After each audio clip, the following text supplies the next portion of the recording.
In the heart of a forgotten land, shrouded in perpetual twilight, stood a castle that clawed at the stormy sky. This was my home, a prison of stone and shadow, where centuries bled into one another, each day a mirror of the last. I am Alaric, a prince of the night, cursed with an eternity I never asked for and a thirst that was my eternal torment.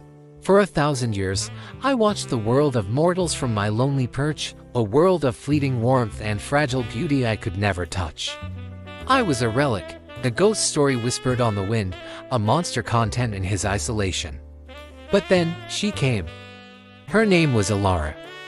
She wasn't from our shadowed valley, she was a wanderer, a painter with eyes that held the dawn and a spirit that burned brighter than any sun I had ever dared to face. She stumbled upon my domain by chance, drawn by the haunting beauty of the gnarled forests and the skeletal silhouette of my castle. I watched her from the darkness, a predator observing his prey. Yet, what I felt was not hunger, but a profound, aching curiosity. She painted the very shadows that hid me, finding beauty in the gloom. Her laughter, carried on the wind, was a melody my silent halls had never known. I should have let her go. I should have scared her away, shown her the monster I was. But I was selfish. For the first time in an age, I felt a flicker of something other than emptiness. So, I revealed myself, not as the Prince of Darkness, but as a reclusive lord, a man lost to time. I walked with her through my decaying gardens, the moonlight painting her hair in silver. We spoke of art, of dreams, of a life she cherished with every breath. With each word she spoke, the ice around my beating heart began to thaw. I saw the world through her eyes, vibrant, hopeful, alive. She saw a lonely man, not a monster. She didn't flinch from my cold touch or the natural stillness of my presence.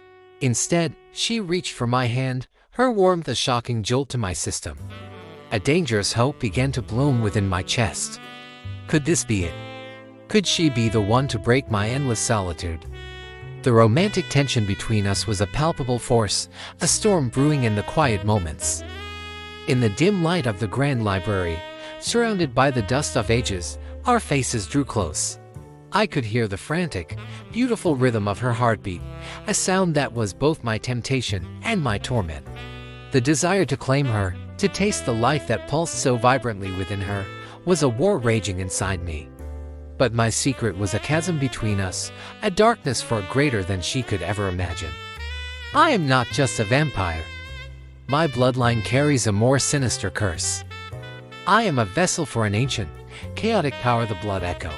It grants me abilities beyond any of my kind, the power to weave illusions from shadows, to command the very storms that battered my castle walls. But it comes at a terrible price. The Echo has a will of its own, a hunger for destruction that grows stronger with every surge of emotion. And the love I felt for Alara, this overwhelming, all-consuming passion, was feeding it like never before. One night, as a fierce storm raged outside, mirroring the turmoil in my soul, I showed her a glimpse of my power. I made the withered roses in the garden bloom again, their petals the color of fresh blood under the lightning's flash. She gasped, her eyes wide not with fear, but with wonder. She saw magic, not a curse. Her innocence was a dagger to my heart. She believed I was something beautiful, something out of a fairy tale.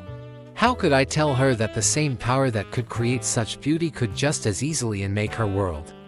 That the whispers she heard on the wind were not just the storm, but the echo, calling her name. My rivals, ancient vampires who craved the power I held, began to sense the shift in me. They saw my connection to Alara not as a salvation, but as a weakness to be exploited. Whispers reached my ears of plots to capture her, to use her as leverage to force the echo from me. The danger was no longer just from within me, it was closing in from all sides. The moonlit forests that were once our sanctuary became a hunting ground. I saw their glowing red eyes in the shadows, their forms flitting between the ancient trees. The game had changed. My love for Alara had painted a target on her back. The conflict was inevitable. One fateful evening, as we stood on a high balcony overlooking the valley, they attacked, not with brute force, but with cunning cruelty. One of them, a vampire named Lyra with eyes like chips of ice, appeared before Alara. She didn't attack her physically. Instead, she whispered the truth. She told Ilara of my curse, of the blood echo, and of the prophecy that foretold its cataclysmic release, an event that would be triggered by the hostess' greatest love. She told Ilara that my love for her was not a blessing, but the very key to the world's destruction. Fear finally entered Ilara's eyes. But it wasn't fear of me. It was fear for me, and for the world I would unwillingly destroy. I saw the realization dawn on her face. To save me, and everyone else, she had to leave. The romantic tension that once bound us now became a chain of despair. I felt the blood echo surge within me. Roaring with rage and heartbreak, the sky turned a violent crimson. The ground trembled beneath our feet. I was losing control. "Alaric," she whispered, her voice trembling as she backed away, tears streaming down her face. I can't be your destruction." With a final, heartbroken look, she turned and fled into the night.